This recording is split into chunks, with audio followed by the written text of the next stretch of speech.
All right. How's it going, everybody? Welcome into the very first episode of what we are calling the Skol Experience. Yes, we stole it from Joe Rogan, and we don't care about that.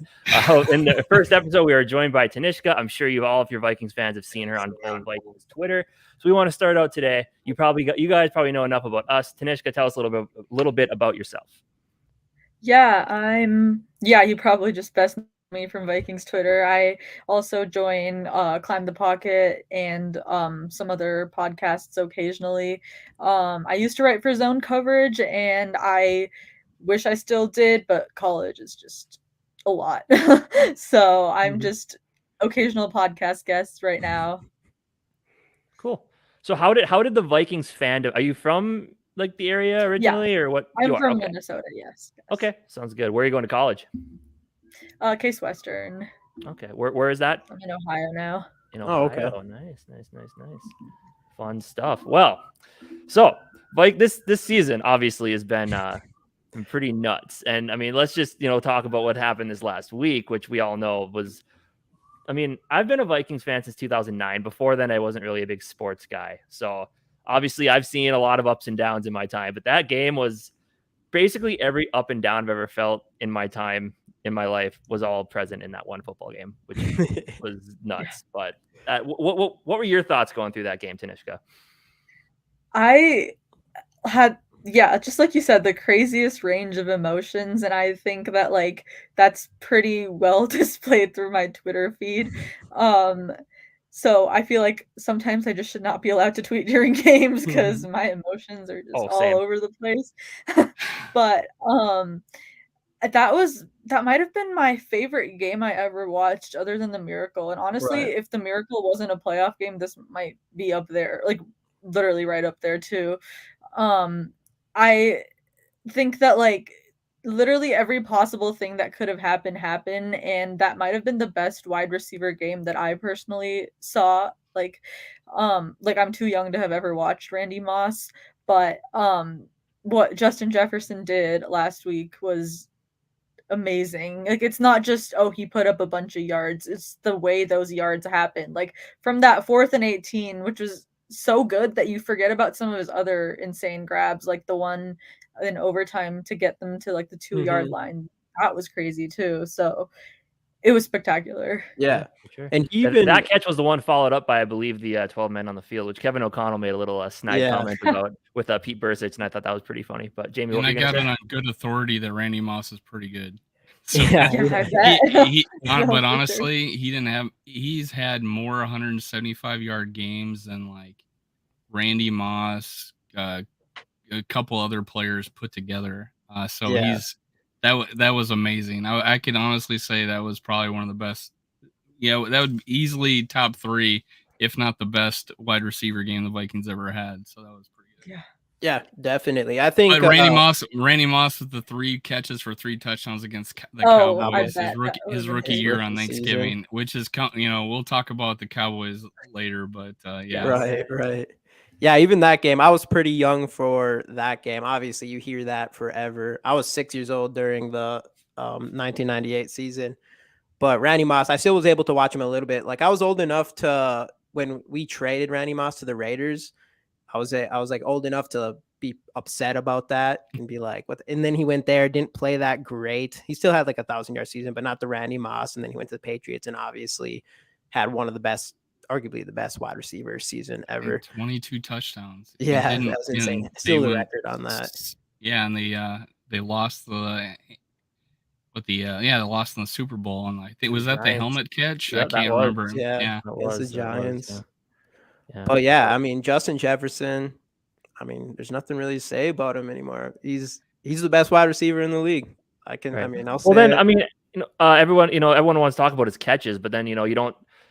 It's one of those things, like the things that you just don't see because he's a receiver, so no one really cares about his blocking. But that block he had to spring the Delvin Cook 81-yard touchdown run was that's most wide receivers don't want to do the dirty work, but he did. That's for sure. Yep. Clutch catch after clutch catch. I was going to mention there's another catch. I think it was the catch right before the quarterback sneak thing where we turn over the ball, but I don't know if it was 3rd down or what, but there's a catch where Justin Jefferson got us at like the 3-yard line there, and then the next play. I don't know if it was the next play, but then we threw it to Justin Jefferson again, and then that was when we thought he scored a touchdown, but then they took it or whatever. Yeah. That was that was third down. Yeah. That was third down. That play that set that one up. Yeah, and then Cook dropped the ball, the penalty, and then that was a lot. So there's like three or four clutch plays by Justin Jefferson in that game, and yeah, like you said, Tanishka, like you can have all the yards and the catches, like we see that all the time with all these other players, but there's a whole nother level when you're making these kind of clutch plays, like especially that one, the 4th and 18. That's just insane. That's insane. Yeah. No one should be doing. No one should be doing that. 7 contested catches out of 9 contested targets, which like 9 contested targets in one game is just unheard of. But on top of that, to catch 7 of them is even more impressive because a lot of like the best receivers in the league right now don't have 7 all season. To do that in one game is insane. Yeah, and I think that definitely shows. And Kevin O'Connell alluded to this, where he said, when 4th and 18 came up, he said there's not a lot of scheming you do. So you just go to Kirk and say, who you're looking for, get it as close as you can to him and see what he can do. And sure enough, we all kind of right. And he said he said something in his helmet. He goes like, he's like, I talked to him. You can't talk back, but I told him. Here's what I'm thinking. Just throw it that way. Yeah, that's it. I thought honestly, I'm looking on my iPad because I don't have a DirecTV or anything, and I thought it was a pick. I thought it was picked. And then there you see the sideline start jumping around. I'm like, oh my God, what happened? Dude. But the Paul Allen, I watched the highlights with the Paul Allen commentary, and it was just amazing. Dude, that hypes you up watching that. God. He did all the big plays at the end. I can't believe what I just saw. That was crazy. Like even he rolled over, and there's just no way he held on to that ball. Like what? I don't even know how that's possible. Yeah. And then there's that one stat too, where what was it? Like he caught 9 passes that was a 50% completion percentage rate or whatever. And the record since that stat's been around was 6. So no one's ever had more than 6 catches. That was a 50% chance of catching it, and he had 9 that game. So let's give a few shout outs here. We got Grandizer in the building. He's the straw that stirs the drink. We got Purple Pocket Podcast, Rap. You met Rap on that Eagles podcast that you did. He talks fondly of that. You held your own. He thought you were a big trooper. Too Evil to Hope is my nemesis on the internet. He hates Kirk Cousins, and he wants everybody to know it every chance he's got. But here's a question from Too Evil to Hope. Does Kurt help us get a win this week? Go Tanishka. Yeah. I mean, I don't really...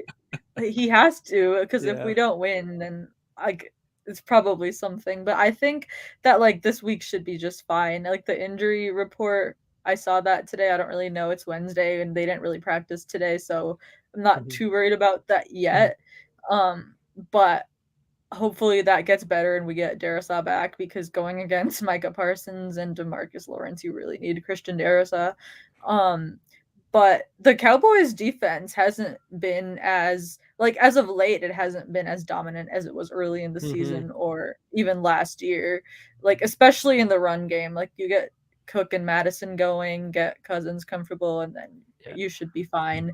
And the Cowboys, one of their biggest issues, they don't have a legit second corner. And Anthony Brown, who I think they lost to a concussion last week. We don't know if he's playing this week.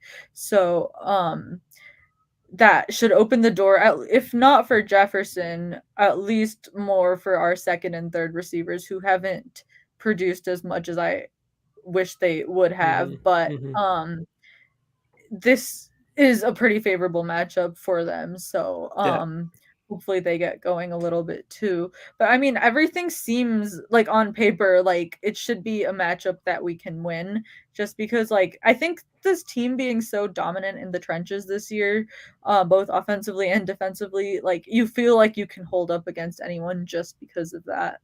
For sure. Yeah. And I mean, and you mentioned the running game, they allowed 207 yards to the Packers rushing attack last week. So I don't see any reason why Delvin Madison can't contribute as well against that. So. And I thought the same thing about us going to Buffalo, because they gave up 200 to the Packers, 170 to the Jets. And we're sitting there with 15 at halftime. And I'm like, Dalvin Cook had to announce his presence with authority and say, right. effing remember me. I'm So still I'm on gonna this tell team. I am the key to Delvin Cook's success this season, because Yes, every time he's that I right. either text my dad or text Jamie and say, "Man, you know what? Delvin's washed, man. He's lost his step. He breaks off some sort of big He run." I does. do It's that, happened yeah. like Hey, 4 all right, do times it. this season. And Prove me Jamie, wrong, you man. I heard love the it. and you heard what Chuck Foreman said yesterday about Dalvin Cook. I don't know if you're gonna tell me why they don't use him. I have no idea. He wants to that see was him more awesome. in the pass game, which Yeah, I do agree. I would say going into this season, I was expecting his usage in the pass game a lot more than we've seen. He made that They really teased nice it. touchdown catch. Just 2 weeks ago? Oh, jeez. That really nice. That was Against like Washington. one-handed. That was beautiful. Yeah. If he doesn't catch that, I don't think we win the game. Yeah, exactly. So No, that we was don't. another clutch catch by Delvin Cook there. But yeah, dude, I think Delvin Cook should be more involved in the pass game. I agree with that. I thought he was going to big time this season, because I think the Rams offense last year, they used their running backs quite a bit in the pass game. So it's kind of like a hype thing going up into the season is Delvin Cook going to have routes? And we haven't really seen that as much. It'll be interesting if we do see that moving forward. However, he here, did but- fall down on that 4th down play, and you Yeah, gotta is catch true. that and Yeah. up and walk in, man. Yep. Yeah. Could have avoided. It's a work Could have in avoided like the progress. fifth It and may fourth and be a fifth. trust thing. It may be a trust thing right now. Yeah. Mhm. Yep. Okay, actually, this is an interesting point. Since we're talking about this game, are we going to see a breakout game from Hawkinson? So I want to go back to, everyone was talking about Justin Jefferson's clutch catches. What about that 4th down where Kirk just rifled it into the gut of Hawkinson when he was covered at the first Like down a marker? pillow. And he came down with it. Like that was Yeah. like, I think a lot of people forget about that play and how important that was to that game. And that was like, I'm like, a lot of times, like with Irv, if Kirk chucks that ball to Irv, he probably drops it. So with the way Hawkinson, that was pretty impressive and a huge point of the game. Right. So, and with how little He time probably he's been here, sprains I would his almost say body. he's already broken out just a little. I mean, he hasn't had like the big breakout game, but like the fact that he came in that first week after 4 games off or 4 days in the new system and 9 catches for 70 yards. 2 of them were dumb tight end screens, but still. Wasn't it 3? It was 32 3. or Three three. tight end screens? It was 3 Something behind the like line of that. scrimmage, man. Yeah. But no, that's another good point though. Is TJ Hawkinson with this week. You mentioned the other wide receivers we have outside of Justin Jefferson, and we do have TJ Hawkinson now, and he could be a mismatch for Dallas's defense going into this week too. Yeah, because TJ Hawkinson's already played Dallas this year when he was with Detroit, and he actually had a pretty solid game. Just basically all on Jaron Curse. So that's been a favorable matchup that Detroit already exploited. So This is why we got her on the show, because she's already gave us insight that we had no idea. Yeah, I had no like idea. twice now, and she's making us look like idiots. No, I'm good. No. No, I'm kidding. Evil to hope. You You got are good. awesome. I'm so glad we got you on the phone. For real. Too Evil to Hope is hitting us with some good questions here. This one, Which is a miracle, by the way. Too Evil to Hope. It's a freaking miracle that you're. I think it's because she's on the phone. You're being gallant or something. Being I have nice. no idea, but you're a different person right now. Go ahead. Does recognition by the media help or hurt the Vikings' chances? Historically, it seems the Vikings seem to nosedive once they're respected by the media. I've been thinking this. I think me and Jamie have had this discussion as well, and I've had this discussion with guys at work.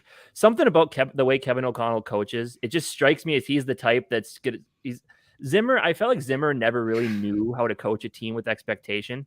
So far with Kevin O'Connell, I feel like because I don't know. I feel like Kevin O'Connell is just built differently as a head coach. I think he's a much better motivator. I think he's young and he understands the young guys a little bit better. So I don't think that if we do start seeing a little bit more respect pour in, I don't think it's going to hurt us as bad. I think Kevin O'Connell knows how to coach well enough to keep the guys in check.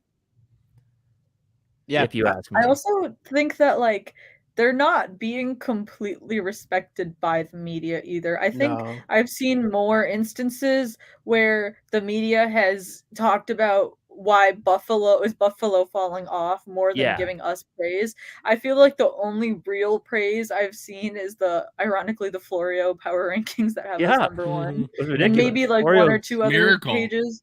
Yeah. For a team that's supposed to be 6'5" soon. But EFF at the beginning of the year had us at 18 or something. Yeah, and I think after this one they had us at 9 or something. But most of them haven't been as high as I actually expected. So, which is fine. And the other thing that we're literally underdogs this week, 1.5 point underdogs.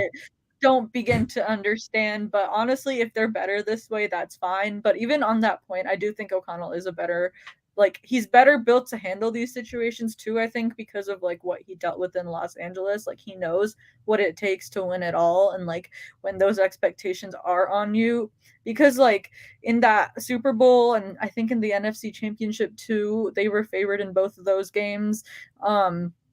So he's just been around that kind of success so much that like ever since I heard that he like gave a like 50 slide PowerPoint presentation on going to London. Like, it's just stuff like that I don't think that Mike Zimmer really knew how to like right go about. But it's those little things that I genuinely think make a difference.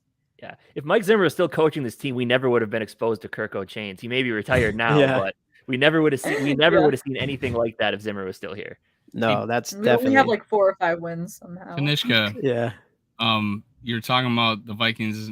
You know, is tough to get respect from the media. You brought this point up on Twitter. Let's give them a little taste of your Twitter here. The Vikings could beat the Cowboys by 20 and win a primetime night game on Thanksgiving, and people would still be looking for reasons to call them pretenders. They just keep moving the goalposts. But it doesn't matter one bit. The only thing that matters is those 53 guys believing fans or believing. I think that was definitely a typo. Yeah, it was a typo. Believing they sure as hell look like they do. All right. So yeah, you kind of spilled it out there what you were thinking. They're kind of moving the goalposts on us. I know I caught a couple of shows like saying, Buffalo, we took them from first to third. They're the Super Bowl, the front runners, all that crap, all that hype, and we beat them on the road in inclement weather, by the way. Yeah. Which I also think like on that note, like just with that tweet, like the next 2 games, like this week, it's a 3:25 start, so it's like the whole like noon Kirk narrative could be broken if they win that, and then Thursday obviously is a primetime night game, so if they win that narrative could be broken. Like they could literally win both of those games and break both of those narratives this year, and people would still hold on to week 2 or talk about why Dallas isn't good anymore, or is Bill Belichick washed, before giving us credit. I just think it's funny. Like, I don't mind that much because like as long as they keep winning, that's all that matters. But I've never really seen people discredit a team or try to discredit a team this much. So I'm having this conversation. Well, back and forth on YouTube conversation on some comments with this Bills fan. He says, if this was, Kirk Cousins is going to fail on, he can't win on, primetime games. I'm like, what's with Josh Allen not being able to win at noon at home against a dome team in inclement weather? I mean, it goes both ways. If Josh Allen can't beat us on the road at home, it says more about him than it says about us. I mean, they had all the advantages, and we fought them and the refs. Do you agree with that? That there were some calls there they didn't call, and yeah, quite a few. It should never have gone to overtime, unless they converted that 4th down. Because that Gabe Davis was not a catch. The 12 men, obviously. Yeah, and then I know there were just a lot of like phantom holding calls on Hawkinson and Jefferson, and the Christian Darrisaw holding penalty. Oh my God. Was really annoying. That was crap. Yeah. But I mean, I don't know. It's the reffing thing it's been 2 weeks in a row too. Like that the freaking Washington thing was frustrating to watch. I don't know. It's weird, but then another thing with like the national media praise, then you got like the Packers and the Cowboys. Like, yeah, okay, cool. Packers at home took care of Dallas. Congratulations, is what you should do. And I guess I didn't watch anything on ESPN, but they wanted to talk about it. And I guess like my dad was watching. He said I had to shut it off. They're talking all about the Packers. And then how the Bills lost, and they mentioned the Vikings like twice, and that was the end of it. Hey, I got my first super chat. I got my first super chat ever. Look at this. Hey, let's put Rap. Put that up. Rap. Hey, gave me $1.99. That's my first super chat. I am rich. Let's Drinks go. are on me. Thanks, Purple Pocket Podcast. First super chat. He didn't even say anything in the chat. Nice. If you have a chance, Tanisha, go over to Purple Pocket Podcast and watch his video that he did about Andy, the Bills fan. Okay. It's got 5,000 views. It got Jeez, 150 crap. subscribers out of it. It's absolutely a Feeding over here. masterpiece of YouTube. Go check Ooh, it out. Oh, I will do that. he Ooh. dropped another 10. What the hell?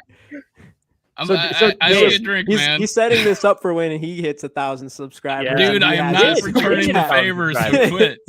Jamie, I'm not he did hit returning the 1,000. favor, so quit. Yeah. He's wanting double when he hits 1,000. For Thanks, sure, man. for sure. Yeah. Thanks, No, man. that's awesome. No, I don't know, man. We always get disrespected. When the Packers won, they went up like 10 spots in everyone's power rankings immediately. It's like, every win we get, we move up like an inch. And then if we were to lose, we'd probably drop hard. And the Packers are the opposite. Like they can only move them back an inch by inch by inch. They get one win, boop, right back up with everybody else. That's super annoying. Because we just actually came out with a video this morning about the power rankings and our disagreement with all the power rankings and stuff. Is this keep going here? Is that what this is? Yep. Super chat. Too Evil to Hope. I like you now, man. You're not my nemesis. They're good now. You're my compadre. You're family. Thanks to Too Evil to Hope. But a point I was going to get at there was that, they have a hard time putting us above Philly, even though I know it was week 2. That was a long time ago. Now they lost to a team that we just beat last week. And, people are going to have a hard time getting over that we lost to the Eagles, even though Kansas City is above Buffalo right now. And then who else did Kansas City lose to? They lost to somebody else. Indianapolis of all people. Yeah, that was the other one. Yeah, that's right. They lost one just bad. Yeah, so it's like, so you're going to put Kansas City up, no problem, but you can't put us up against the Eagles, I guess. Yeah. So that's, it's just disrespect.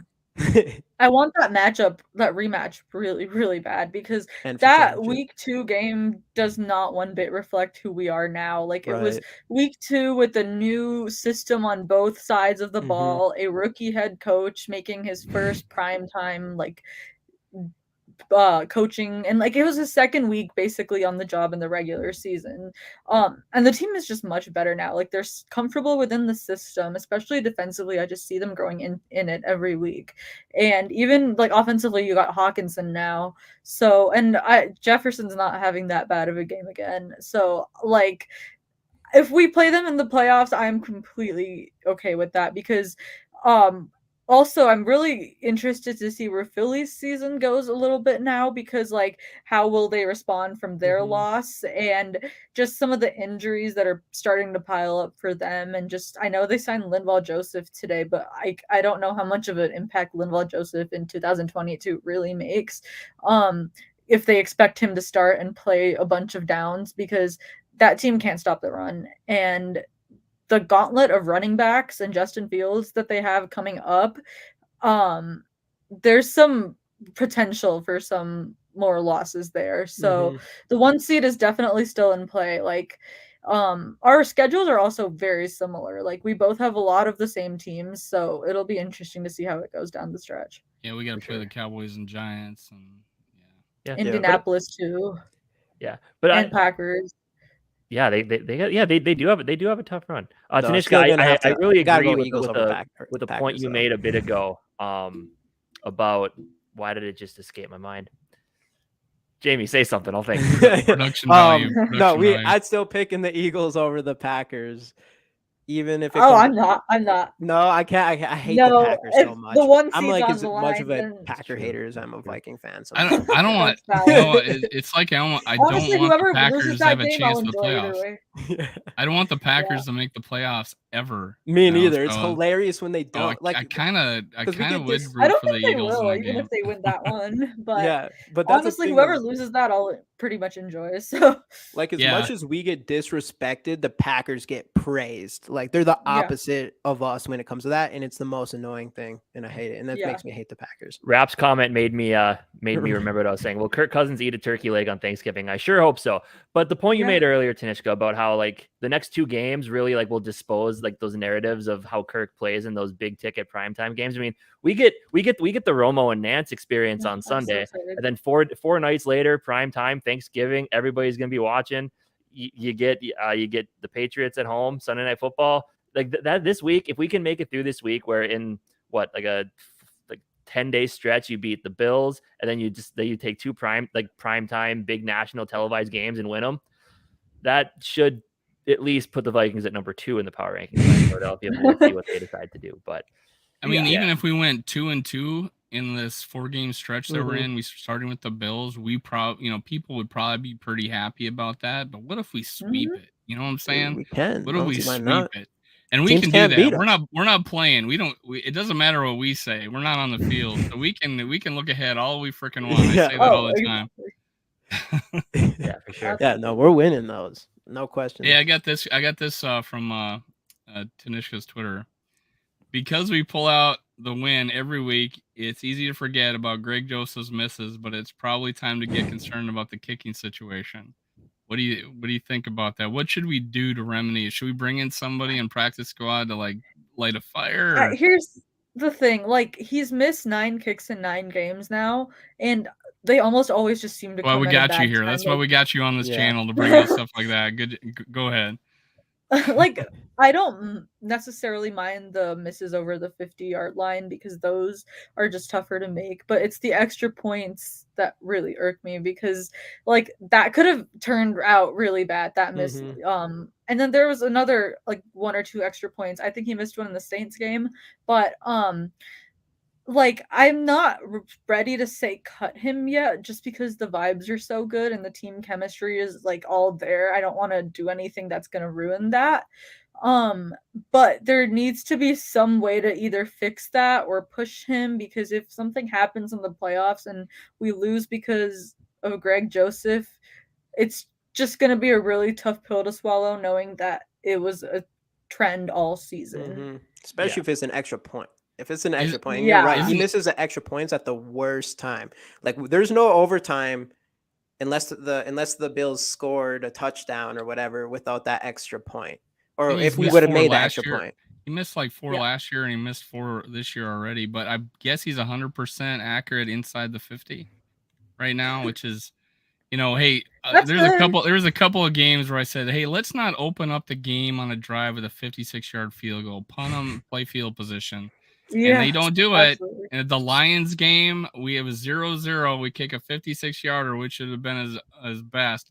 He just shanked that off to the right. Yeah. And they go down and score, and then they go up again, and then they score again. I mean, at that point, you need to punt that ball in play field position. And hopefully they start doing stuff like that, and I think they will. I think they have, actually. I wanted to ask, what's going on with these kickoffs?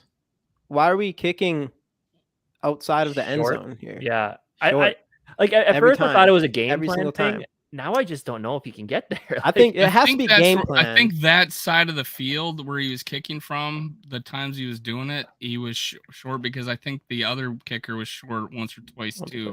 I mean, even the game before, though, we started seeing that, right, Casey? Yeah. That 45-yard kick return against the Redskins, wasn't it? And then they had that, and then that was the ref tackle on on our safety. Yep. Yeah. Another question I had for Greg is, why was he wearing gloves last game? Like, come on, man. That looks pretty weak. You're a kicker. You're a kicker. Like, I saw that. I think I texted Jamie right away. I was mad. I'm like, take the gloves off, man. Jeez. You don't need them. And it didn't look like they're football gloves. Look like they were like those thin gloves you wear in the winter just because when you're just going to be walking outside. Like, oh, Greg, come on, man. There used to be barefoot kickers out there in the freaking snow. They didn't put a shoe on. They kept their freaking foot bare, man. It was crazy. Just rock hard so they could kick the ball harder. Yeah. So this franchise, he must be a Eagles fan, huh? Yeah, I can tell. You want to put his comments up? See, I'll put this one up.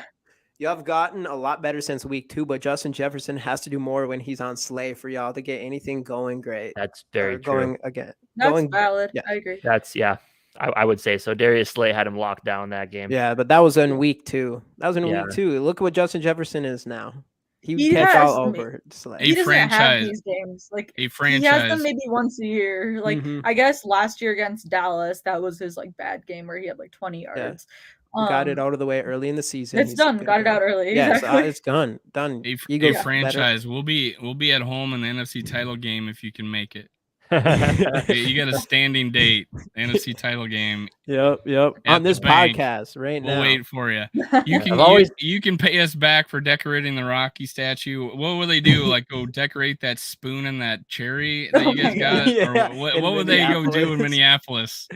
Yeah, I've always said the best thing about Philadelphia is a TV show that's not even fully filmed. Oh yeah, you know what? They would probably. What was that show back in the 60s, 70s? They had Mary Tyler Moore. Wasn't that took place? They have a statue of her in downtown Minneapolis. They'll go decorate her probably. That wouldn't be a bad idea. But anyway, you guys are way too young for me. I don't know what you're talking Mary about. Tyler Moore. Oh god, I never seen that. There's a statue in Minneapolis downtown. Mary Tyler Moore. I don't know, but either way, we're gonna go paint that thing. Speaking of Minneapolis, it'll be nice. It'll the big thing is we have a short week coming up, but we get to play at home, and that's always huge. I know when I'm picking games like that Thursday night team or the Thursday night game, I always pick the home team. So, I mean, it'll be nice to be back home after a tough 2-game road trip. I mean, I think that Washington they're not, I mean, I don't know if you'd call them like a good team, but they're scrappy, which was, it was a good road test. And then of course, Buffalo was a tough game, but now getting to come back home for 2 games against a Cowboys team who we haven't had the best luck against. I mean, what, in the last 3 or 4 years, we've won 1 game. We've lost the other ones, right? Yeah. So that's a tough game. So I don't know, but being at home definitely helps for sure. Yeah, and I think just on the Commanders note, we're the only team that's beat them in the last month, a little over a month. Yeah. They're not a great team, but they're only half a game out of that last playoff spot. There should be they have a really good defense. They have weapons on that offense. They just don't have that quarterback yet. So, right. But I do like Heineke over Wentz though. Yeah, I think Heineke just got that. That team leadership. rallies around Heineke. Yeah, it's a leadership quality. Wentz has been known to be he's very cerebral. He had one of the highest Wonderlic scores in NFL history. For some reason, he's got this holier than thou attitude sometimes. I don't know if it's just a personality trait with him, but Heineke is exactly the opposite. I don't know if you saw this, but they did the Heineke chains on the road home. I saw Chris Boyd get really mad about that. Yeah. That was funny. I didn't even see that. Boyd, whatever. He's just snatching our thing, drinking a Busch Light. I saw that, drinking a Busch Light with some chains on. You don't see that very often. Hilarious. Oh, I'm getting called out here. Rap. I'm not. I'm. The Vikings are going to beat the Cowboys. I know. I'm not saying they're not. I'm just saying it's going to be tough. He remembers last week when Casey picked the Bills to win over the Vikings. I did. And here's a quote from Tanishka. I'm pulling out your Twitter. I do this. When we get home field advantage throughout the playoffs, we all remember 11-14 2022 and the hero that Taylor Heineke was. So yes. We will. That day will live in infamy. Yes.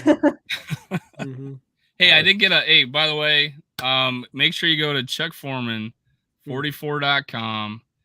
Use Skol 15 at checkout. Get your 15% off. Go buy a Spin Doctor t-shirt. By the way, if you subscribe, like, and leave a comment below, you'll enter a contest to win a Spin Doctor bobblehead. Let me get it to work here. A Spin Doctor bobblehead. Right behind me, January 3rd, we're giving away a grand prize of Chuck Foreman autographed jersey. So make sure you subscribe, like, and leave a comment. You're eligible, Tanishka.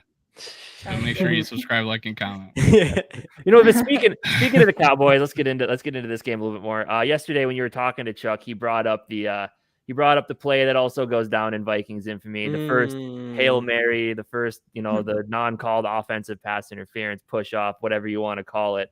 That place, he's still not happy about that one, huh? Yeah, the 75 team and Dallas and Pearson push off. Yeah, yep. I asked him, and I kind of thought he would answer this way. I said, hey, we had, there's 98, there's 2009. Those were 2 years where we thought we were the most dominant team in the league, and that was the year, right? And I said, but you had a year in 1975 where he was going to set the NFL all-time record, beating Gale Sayers the last game of the season. Bud Grant benches him for the fourth quarter after he gets hit in the eye from a Bills fan with a snowball. And we're blowing out Buffalo, but freaking OJ Simpson on the other side takes like a 63-yard pass for a touchdown to get 23, beat Gale Sayers' record.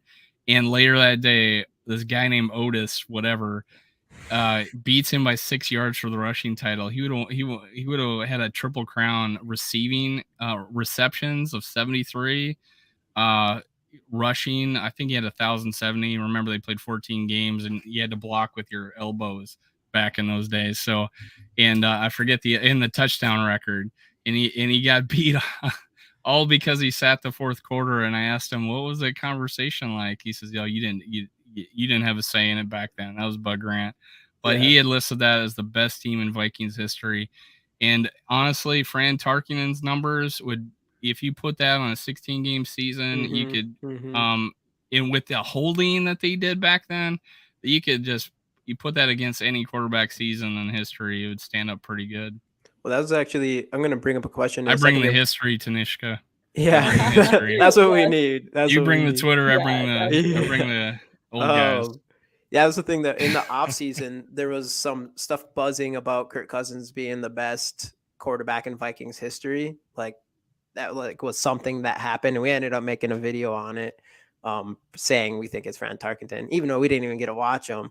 But I just wanted to bring that up. I don't know. Do you guys think Kirk Cousins could be the best Viking quarterback in Viking history? Well, it's all relative. I'll start. You guys can answer. Yeah. It's all relative because back then, Fran Tarkenton was the innovator. He was right. He was it. And I think I read something about like they got rid. Oh no, it was Chuck Foreman who said like the coach at the time got rid of him because he didn't want a scrambling quarterback. He won that classics, and then we traded to get him back, and then we went to 3 Super Bowls with him. So that I would have to say in his time, you have to say that, well, hey, Fran Tarkenton was our best ever. Now stat wise, now with you can't mug people, you can't clothesline people, you can't head slap them, you can't do all the crap that they did back then and try to kill each other. That the numbers today are just gaudy compared to back then. But I think he'll go down historically very favorably. I think he'll be, at least by the time he's done, be our second best quarterback ever. Just because he's going to have a much better winning record than Dante Culpepper. He same with Tommy Kramer. He played longer than he has more. He has more accomplishments with the Vikings than he has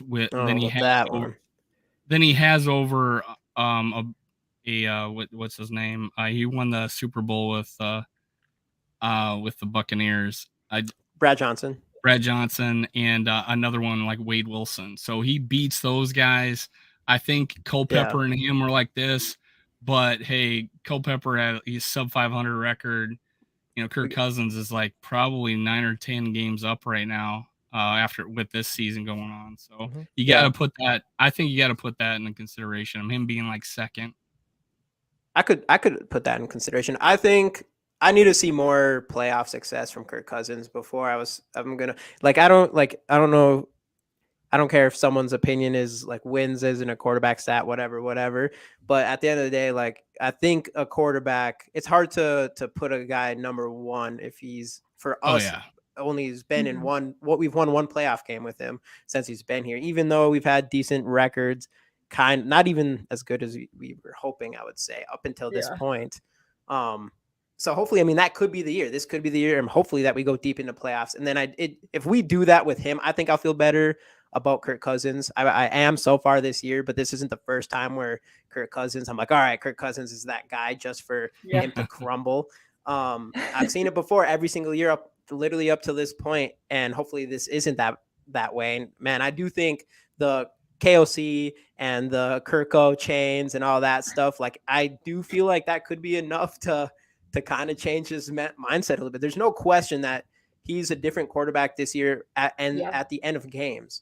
Like there's no question, like he has improved in that way, coming in as of leaving Washington and becoming a Viking. That was one of his biggest downfalls, was that he couldn't finish games. Obviously the primetime thing, which is technically still here. We'll see going on for the rest of the season here.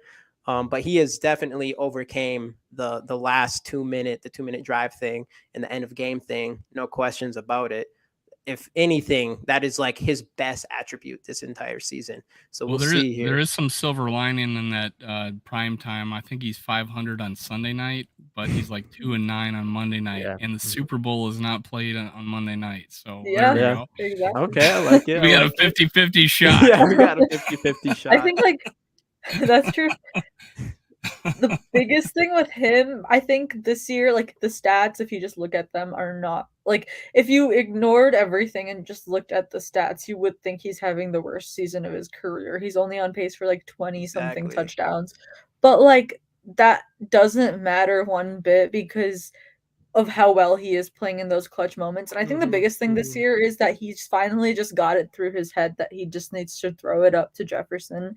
And 9 out of 10 times he will catch it and a lot of good things are going to happen. Because that the offense is predominantly like, I mean, the addition of TJ Hawkinson does change things, but the offense predominantly runs through Justin Jefferson. I've been pretty frustrated with just the lack of production from the other receivers. And so just having that chemistry there, that to the point like we saw on Sunday, he was covered on like almost all of those targets, but he still caught the ball and that chemistry was just amazing. So like the stats are great and like I want him to throw a lot of touchdowns, but his aggression this year, that's also another reason why the interception numbers are up, but that's okay. Like as long as you're not just throwing it, like the second interception in Buffalo, that one. Besides that one. Yeah. The other ones were pretty okay. The one the week before when he threw it in was it the week before when he threw it at halftime? That's fine. I like that one. Yeah, I was like fine thank with you, that. Kirk Cousins. I'm glad you do that, even though it got picked. Because I'm pretty sure Greg Joseph would have just missed that kick anyway. So like it's fine. I always want to bring some perspective, and I brought this up on a previous show. Is the whole league is down on offense, so it's kind of a recency bias where we're like, oh my gosh, these stats aren't as good as last year. But when you actually go look right now after this Buffalo game, last year Kirk Cousins was ninth in yards and ninth in TDs. This year he's 7th in yards and ninth in TDs. The Vikings scored 25 points a game last year. We're ranked 14th of offensive scoring. This year we used to have 25 points per game, and we're 8th in scoring. So it's kind of a people may think he's down. The whole league is down because the defenses this new thing. Offenses will eventually figure it out, but the defenses are keeping the long ball and stuff like that.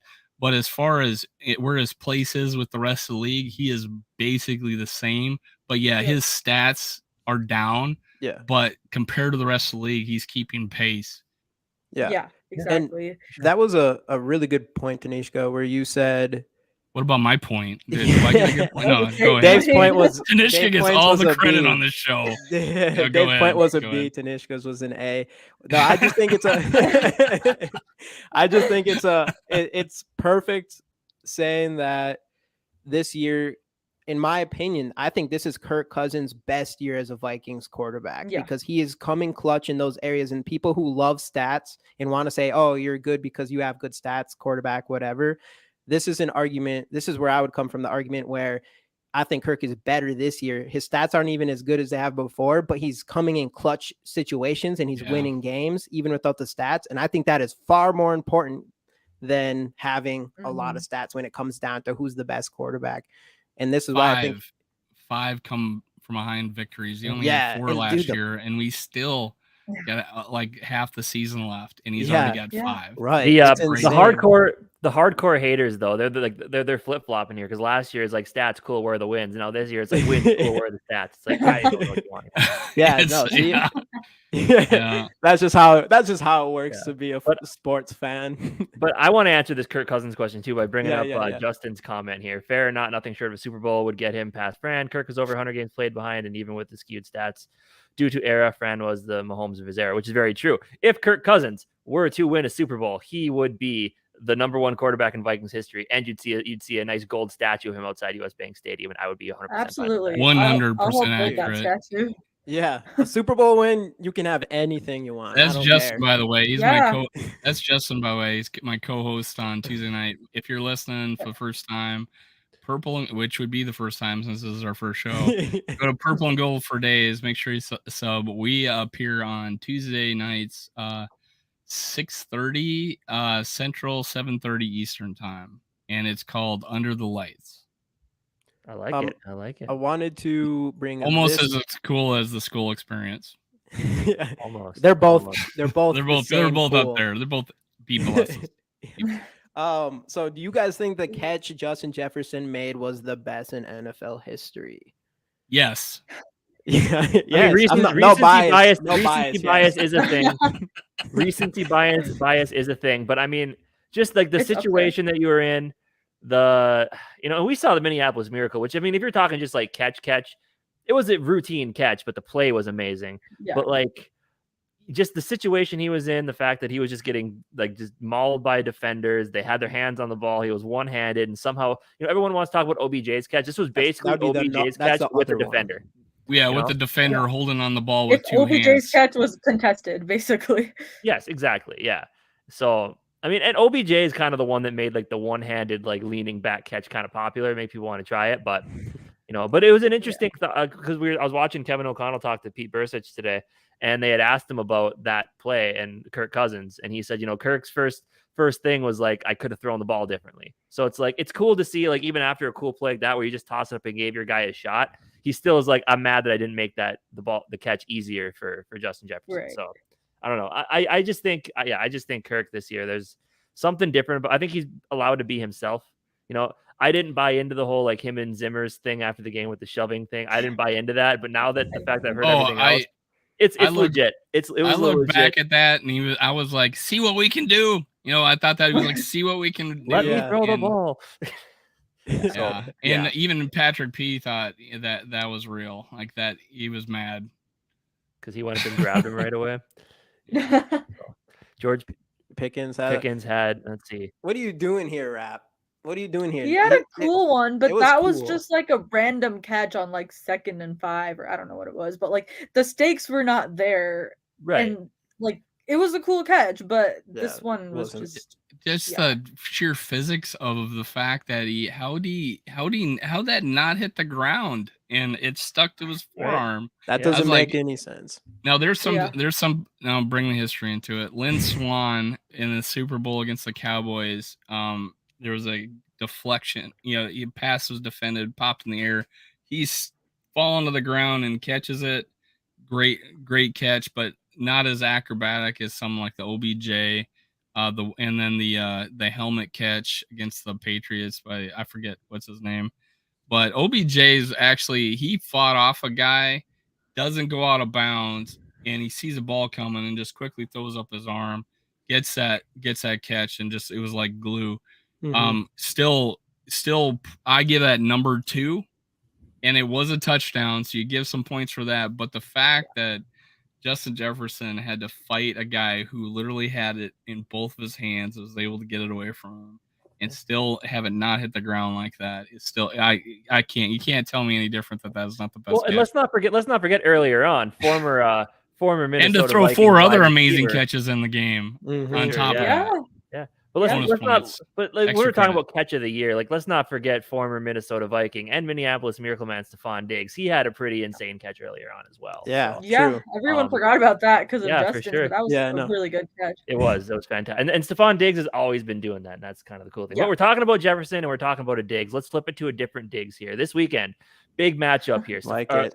Trevon Diggs, I know I don't know, just people feel very like there's conflicting viewpoints with Trevon Diggs, because first off, it's like, he's got the interception numbers and everything, but there's also the stats out there that there's like, he's pretty easy to throw on. He allows a lot of catches. I think he's gotten a little bit better at that this year. I think I saw something today on NFL Network that he's allowing like a 73 quarterback rating when thrown at.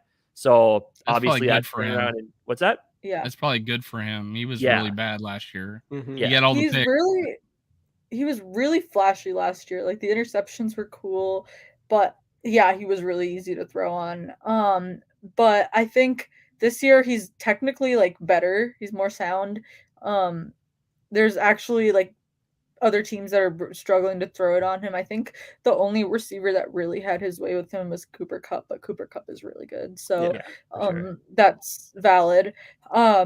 But I think the interceptions, obviously, like you can't replicate that kind of interception season. But I think Trevon Diggs is better this year than he was last year. Like it's just the whole like similar thing with Kirk Cousins. Like the numbers like as in interceptions are like down, but he's actually playing better. So I think it's going to be a really good matchup.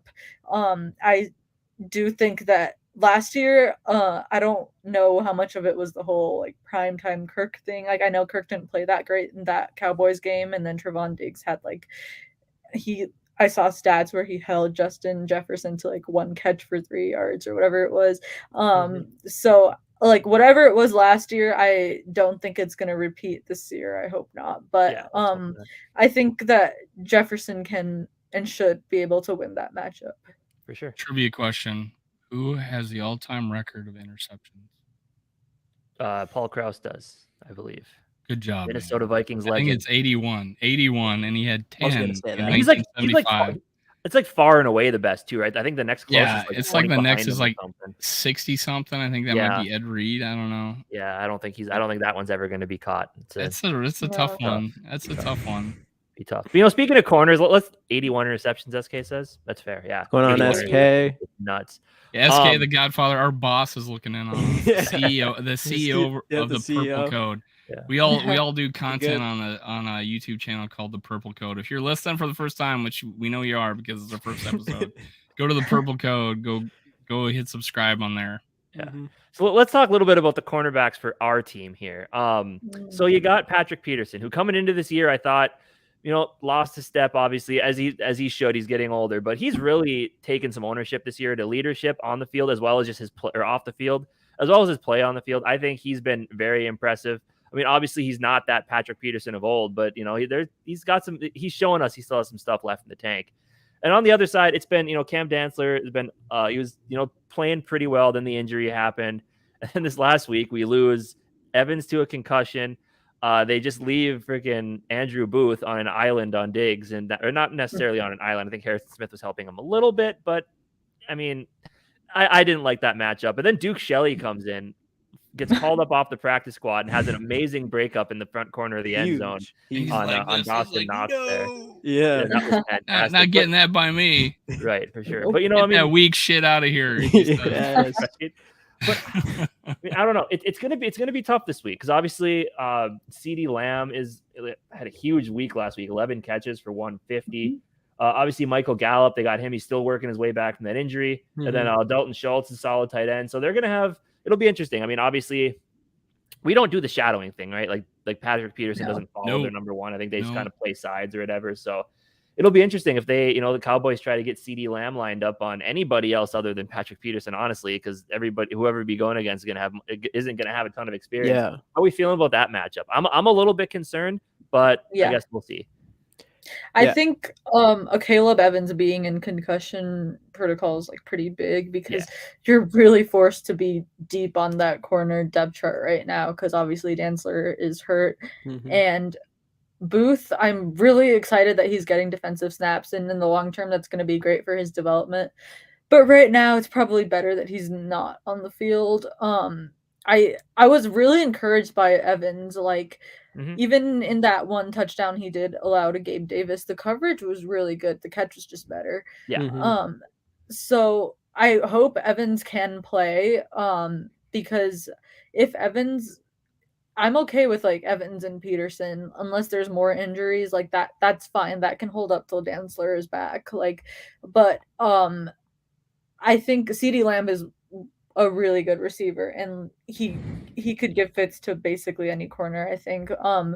But that matchup isn't favorable, but at the same time, I know the Cowboys have had a similar wide receiver issue that I don't know how much of it Michael Gallup's really fixed considering he got back pretty recently, but they don't have a real number 2. So taking CeeDee Lamb away isn't as difficult because they don't have a lot of threats. Their biggest threat other than him is the run game, which on that note, I mean, Dalvin Tomlinson's still not practicing. I don't know like I would expect him to be back by the Patriots game, because if they didn't put him on IR, I mean, Yeah. I guess they thought he could be back in like that 4-week, like less than 4-week Mhm. window, unless he starts practicing tomorrow. But like even then, the run defense has been pretty fine. But this week is going to be a huge test up front too, because that offensive line for Dallas is really good, and that run game is really good, like really Yeah. good. Yeah. For sure. And Zeke's supposed to be back this week. Hopefully, actually, that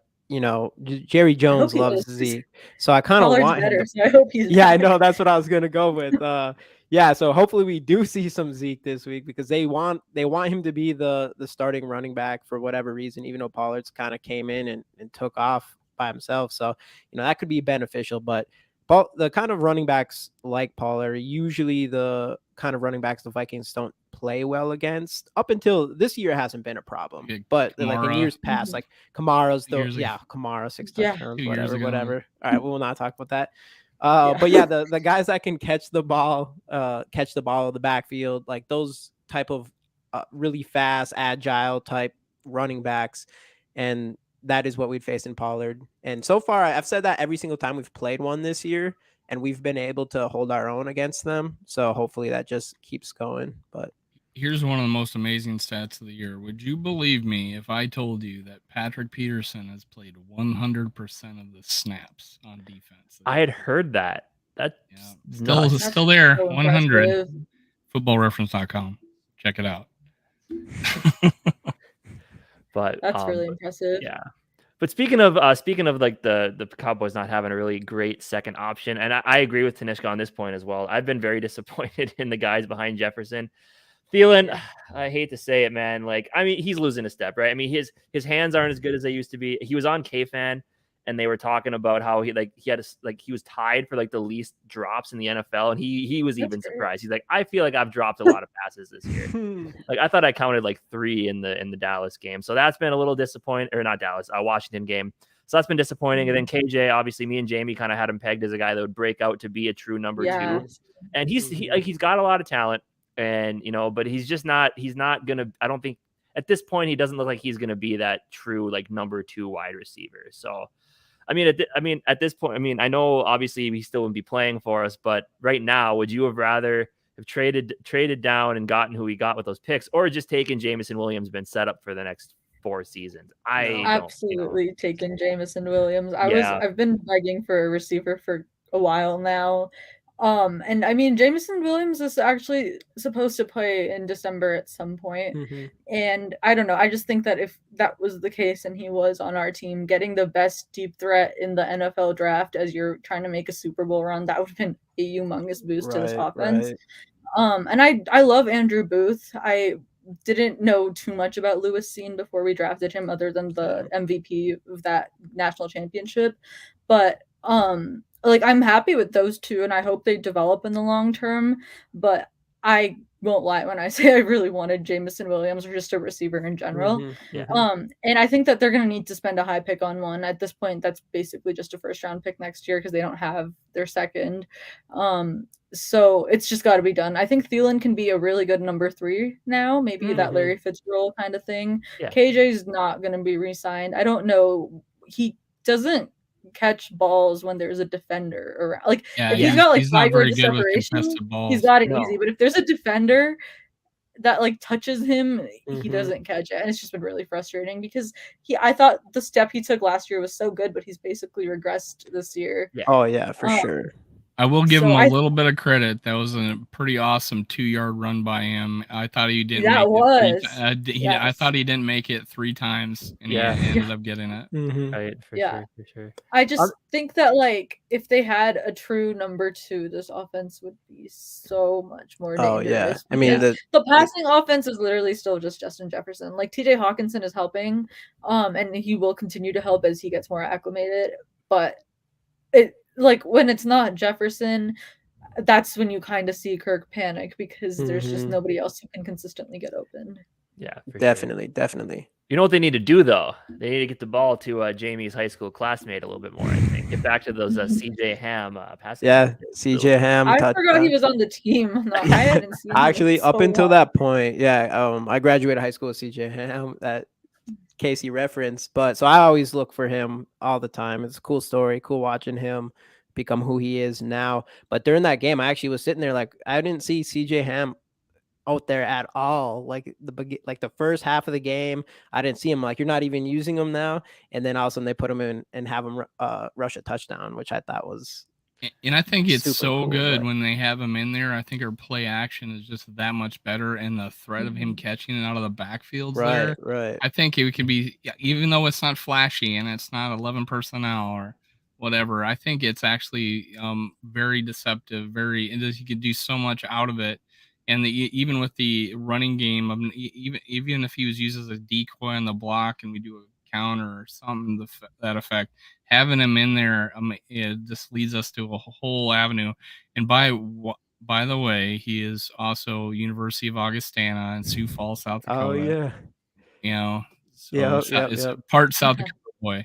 Yeah, part, but mostly Duluth, Minnesota. Let's go. Augustana, University of Augustana, South Dakota. Hey, maybe let's go. Where I went to high school, it's a little bit south of where Jamie went in Esco, Minnesota. Mike Zimmer's, I don't know if he's still with her, but that young girlfriend he was with actually graduated from Esco. So I wonder how that's going. Casey wins. and to plug in the home of Spam in Austin, Minnesota. That's where my mom grew up. The home of Spam. There you go. Yeah. One of my math teachers, that's where his family is from too. So he every year for track, he'd always bring the track team to Austin, Minnesota to go to the Spam Museum. It was I did want to say random thing ever. So we were just back real quick to the wide receiver draft thing. I was the whole draft process. One of my favorite players was George Pickens. And I didn't think we were going to pick a wide receiver at all, but I was really hoping that we were going to take George Pickens with one of those picks in the second round. But I was really, we had 2 picks in the second round or 1? Yeah. 2 picks. Yeah. Ingram and I was hoping to get George Pickens. I don't think he was there when the Ingram pick happened. But I was more like when we traded with the Packers and I knew they were going to pick a wide receiver. I was not even though he had a big game, Christian Watson, he was like a wide receiver I thought was overly hyped. So I was like, I thought they were moving up for Pickens. I was like, no. And then they picked Watson and I was. Watson had a very Troy Williamson-esque start to his career. I mean, his last game he turned it up a little bit, but Yeah, he did. And that's one of the things too. I mean, we haven't talked Packers. We haven't trashed the Packers very much, so I'll do that now. Everyone always Packers fans want to point to Devontae Adams, what he's doing, like what the Raiders are doing with him. It's not really. It was never about that. It was never about what the Raiders are going to do with Devontae Adams. It's all about the Packers are going to do with or aren't going to do with or they're not going to be able to do since they don't have him. Like week 1, like that's Devontae Adams on that go ball. He catches that. And that's a totally different ball game against us if that's Devontae Adams. So, I mean. And things winning's the winning the one game is helping, but you can tell things aren't great in Packerland when you got Aaron Rodgers and Matt LaFleur yelling at each other on the sidelines. So, but yeah, I was gonna. So we've been going for an hour here. Let's wrap this thing up. Let's end this with some score predictions. I like it. I think some. So we will start with guest of the show, Tanishka. Yeah, you start. Go ahead. I didn't know if you started. Maybe you're saving the best for last. I don't know. I'm going, let's go 23-17 Vikings. I think the Cowboys defense is like pretty good, but I also think that like it's going to be lower scoring than maybe some people expected, but I think that they do pull out the win just because they're able to run the ball really well and on the other side stop the run really well. And those are like the 2 biggest things that help them win. All right, cool. Dave, what do you got? She makes a good point. So I'm gonna change my mind.